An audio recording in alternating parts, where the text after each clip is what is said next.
Bienvenue pour cette nouvelle leçon déco autour de la couleur. J'ai passé en revue dans la leçon précédente voilà, toutes les notions sur les bases de la couleur, et là je vais me focaliser un petit peu plus sur chacune des couleurs parce qu'à chaque couleur sa signification et chaque couleur son utilisation. Le brun. Le brun, c'est la couleur neutre mais chaude, contrairement au gris.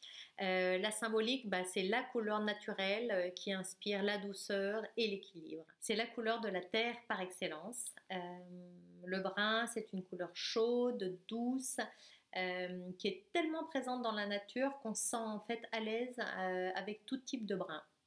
Il y a un côté rassurant en fait, voilà, qui est plaisant. Et le brun est synonyme de stabilité et de neutralité. En couleur dominante, sa neutralité peut lui donner un aspect assez fade au brun. Donc là aussi, c'est une couleur comme le gris qui a besoin d'un apport extérieur un petit peu plus vif pour lui donner toute sa profondeur. Même si on ne choisit pas de brun dans sa décoration, de toute manière, le brun il est pratiquement toujours présent dans toutes les décorations, dans toutes les pièces. Parce que il y en a, voilà, il y en a partout. Il y a des poutres, un parquet, un mobilier en bois, une commode, le brun, les marrons, il y en a partout. En général, il est à la fois chaleureux et apaisant et on le retrouve partout.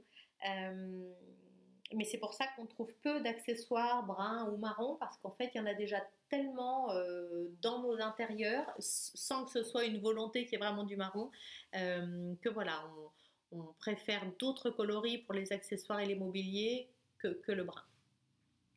En tous les cas, c'est un excellent faire-valoir des autres couleurs et surtout des couleurs vives et saturées. Voilà, c'est après à nous de trouver les bonnes nuances qui vous plaisent. Alors, avec quelle couleur associer le brun? Pour les peintures murales, dans les tonalités brunes, c'est bien d'opter pour des pièces assez spacieuses parce que ça peut être un petit peu lourd. Le brun a l'inconvénient de rétrécir les pièces et pour éviter un côté un peu triste et sale, vous oubliez surtout le brun dans les pièces d'eau.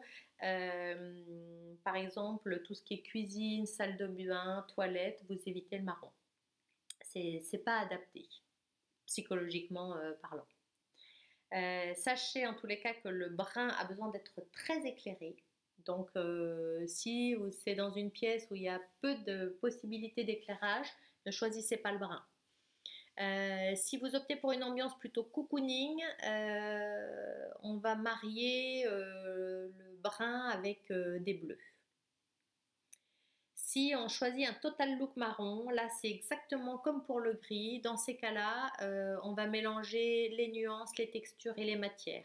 Différents types de bois, du cuir marron, un parquet, une peau de bête, synthétique bien sûr, un tapis texturé, du bois. On peut tout à fait, ça fera une ambiance hyper naturelle.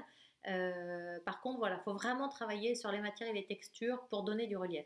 Alors, on évite le mariage brun et orange, sauf si on a envie d'une ambiance années 60. Je l'ai déjà dit tout à l'heure pour l'orange.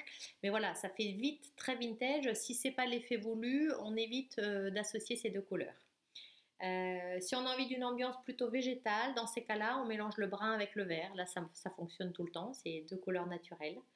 Et si vous optez pour un look plutôt industriel, pour votre intérieur, associer des bruns et des marrons à des gris assez foncés et mélanger pas mal de matières brutes, comme le béton, le métal et le bois. Dans ces cas-là, on aura tout de suite un aspect industriel.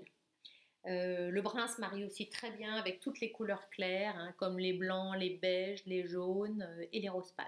Bienvenue dans l'univers de la nature avec tout ce qui est brun, acajou, auburn, les cachous, cacao, cannelle, caramel, fauve, feuilles mortes.